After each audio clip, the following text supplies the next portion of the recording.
I can't comment on what they do. In America, some of the richest citizens are treated like aristocracy, even when they go to great lengths to control how the public perceives them.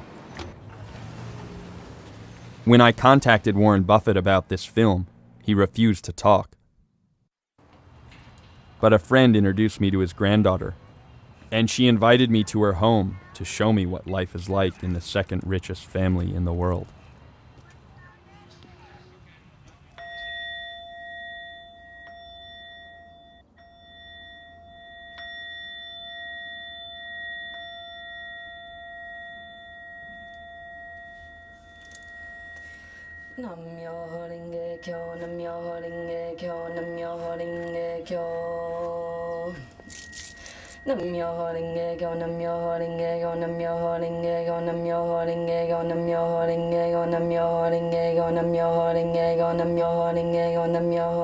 I think when we can really let go of excessive stuff and the need to, kind of have excessive stuff is a real, there's a lot of dignity in that. I've been very blessed to have my education taken care of, and I have my living expenses taken care of while I'm in school. After we're out of school, we don't get any money from our family. I work for a family here in San Francisco. I do a lot of organizing of just things in their home, organizing of toys. I'm actually pretty good at looking at a very messy closet or space and making order out of chaos. So that's something I'll do before the kids come home, and then usually when the kids get home, I'm responsible for very general things like bath time and dinner time and homework time. I think it's a very weird thing to be working for a very wealthy family, considering I do come from one of the wealthiest families in America. And I feel that the family I work for feels a bit of humor around the fact that I am from one of the wealthiest families, a wealthier family than I believe they are. I don't want to make any assumptions, but I think that might be the case. And I think we all kind of find it odd and also just wild and a little bit funny that that's the case.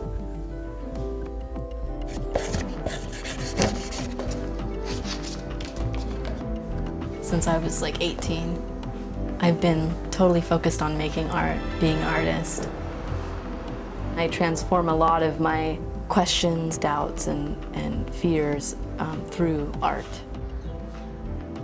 I feel very fulfilled. I feel really happy in my life. I feel like I have more than what I need, and definitely what I need.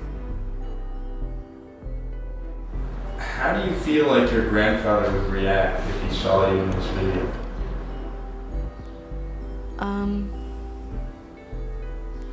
I definitely fear judgment. Money is the spoke in my grandfather's wheel of life. I think either people are coming from a place of love or fear, and fear drives us to want to hold on to things and not share because we're afraid that there's not enough for ourselves, and if we let go, we're gonna not have enough for ourselves. Fear is what stops most wealthy people from talking about their money. In many cases, children in wealthy families are nervous that they're going to get punished for what they say. I don't think Nicole or I expected how severely her grandfather would react to her presence in this film.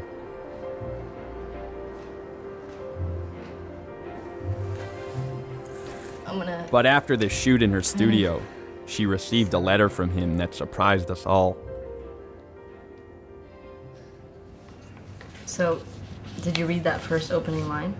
No, do you want to? I read, "Dear Grandpa, I guess in the letter, he states that their relationship is over, and that she is no longer a member of their family. Most of my family adopted you as a niece or a cousin. Because I was in this film, it has made Grandpa, upset to the extent that now he's going to say I'm not his real granddaughter."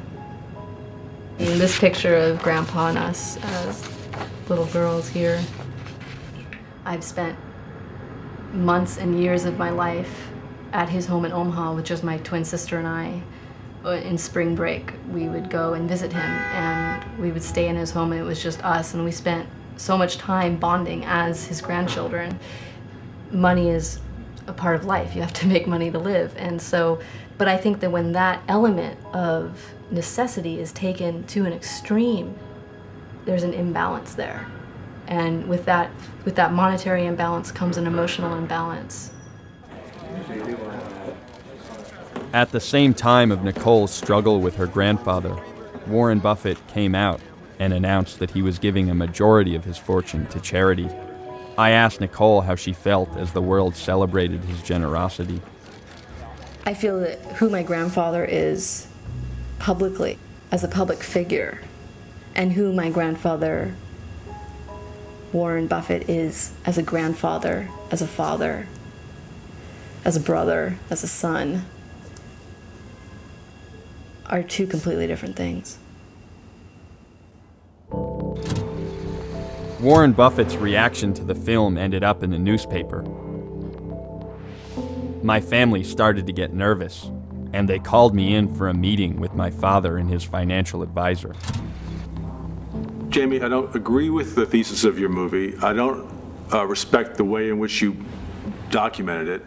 I don't know that you're right. I mean, I think this movie's taking in a good direction. I think so far I've learned a lot, and I think, if anything, what I've seen suggests that some of my original thoughts about it were on the right track. And I don't understand why your resistance would be so severe. I mean, if it's not a threatening thing, then why are you reacting this way? No, Jamie, I'm not freaked out by the project. I'm disappointed in what you've conspired to do with it. Jim, what you think Brian's right?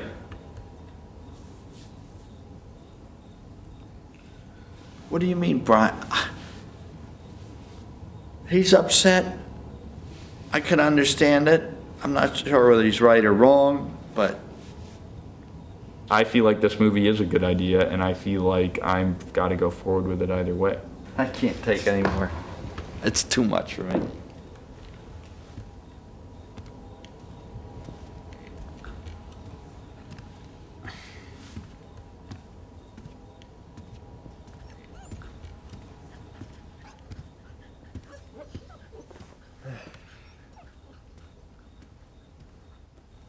Oh, dear. Well, Brian, I don't understand why. I'm human. I get pissed off when you say, okay, fine, I'll go do my homework, and you don't. I don't need it. It's a pain in the ass. You're behaving like a little arrogant trustafarian. You know, come on, give me a break. I'm not surprised that Brian is upset with this movie.